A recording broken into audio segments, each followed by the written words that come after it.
അതെ, നിങ്ങൾ പറഞ്ഞത് ശരിയാണ്. ഞങ്ങൾ തുടക്കം എന്ന രീതിയിൽ ജനം ടി വിയാണ് ഞങ്ങളുടെ ഒരു സുഹൃത്തും കൂടെ ആയ ബിനു അറിയിക്കുന്നത്.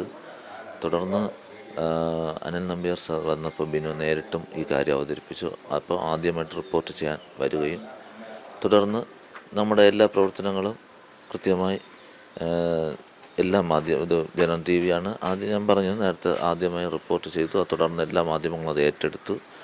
മാധ്യമങ്ങളുടെ ഒരു ബലം കൊണ്ട് മാത്രമാണ് ഞങ്ങൾക്കിന്ന് ഈ നിലയിലെത്താൻ കഴിഞ്ഞത്.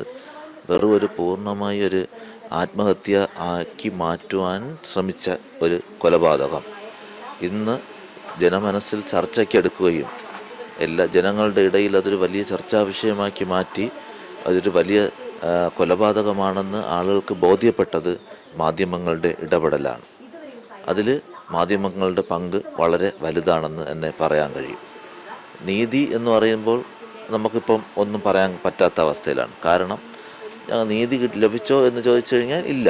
പക്ഷേ അവന് ആത്മഹത്യയല്ല, ഇതൊരു കൊലപാതകമാണെന്നുള്ളതിൻ്റെ ഒരു 20% എത്തിയിട്ടുണ്ട്. പക്ഷേ ഇനി ആ പിടിച്ച പ്രതികൾക്ക് ചുമത്തുന്ന കുറ്റം വകുപ്പുകൾ അതിനെ ആശ്രയിച്ചിരിക്കും ഇതിനെത്രത്തോളം നമുക്ക് നീതി ലഭിക്കുമെന്ന്.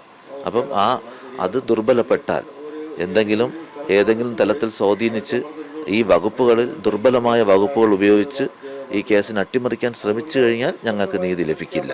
അപ്പം അതും മാധ്യമങ്ങളാണ് ശ്രദ്ധിക്കേണ്ടത്. അതോടൊപ്പം ഇവിടുത്തെ ജനങ്ങളാണ് അതും ശ്രദ്ധിക്കേണ്ടത്.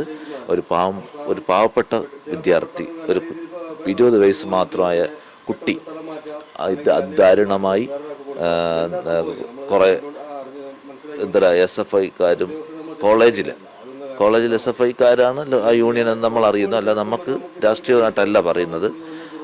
അതോടൊപ്പം തന്നെ അവൻ്റെ ക്ലാസ്സിലെ കുറച്ച് അവനോട് അസൂയ പൂണ്ട കുറച്ച് കുട്ടികളും കൂടെ ചേർന്ന് അവനെ ഇല്ലായ്മ ചെയ്തു.